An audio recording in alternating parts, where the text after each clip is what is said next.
All right, so in this lesson, if you want to follow along, there'll be a link right above this video that will have a little hyperlink and it will take you to this spot right here. But our goal in this video is to assign a color for the border of the pig as well as the text and make it different from the dashed lines that we see. In Cricut Design Space, we are able to assign various colors of pens. And when we click Go, we're going to show you a problem that you may run into if you don't follow these steps, okay? So basically, in order to change the outside of this pig here, and I'm going to go ahead and show and hide this so we know that we have the right layer selected. And I'm going to go ahead and click the thumbnail. You can either click the thumbnail or you can click the little pen icon, and that will bring this menu up, the layer attributes. And now we can assign it a different color. And one of the reasons why we want to assign this a different color is because we want to tell Cricut Design Space, hey, once you get done drawing this pig, I would like to have those dashed lines drawn with another color. And that's a way to do it, is to assign it a different color.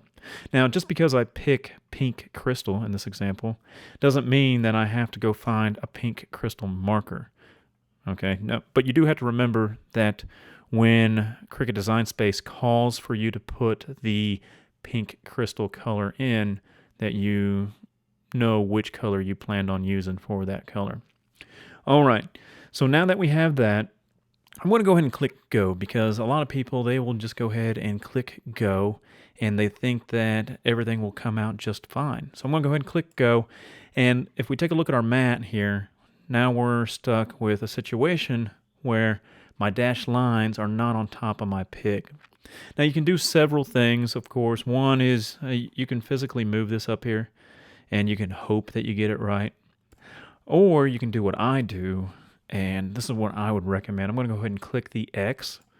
And if you haven't watched the attach video yet, I recommend it. But we need to attach those dashed lines to the pig. And we can do that by selecting both of these. And then over here in the Layers panel, we click Attach. So now we can go from the view that we have on the screen, and we go ahead and click Go, you'll see that it's in the exact same position that we just had on the previous design screen. Okay. All right, so I do want to show you that by us assigning a color to the outer of the side of the pig and assigning a different color to the dashed lines of the pig, that Cricut will prompt you to switch pens. And this is something you do want to watch out for, because who knows what order it's going to put it in. But if you have a design that has maybe 5 different pens that you're going to use, you're going to want to pay attention to this. Okay, so I'm going to go ahead and click Go. And what it's doing now is it's basically looking for my Cricut Explore machine via the Bluetooth, and it's getting all the information from the set dial. So now that we have that, I'm going to go ahead and click Load. All right, now that load is in there, check out the blue information box right now. Now it says, please load the pink crystal pen into accessory clamp A and push the Go button to continue.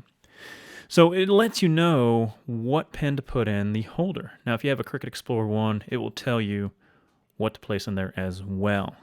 All right, so I'm going to go ahead and hit the Go button, and then we're going to go ahead and see what happens next when it's ready for us to swap pens.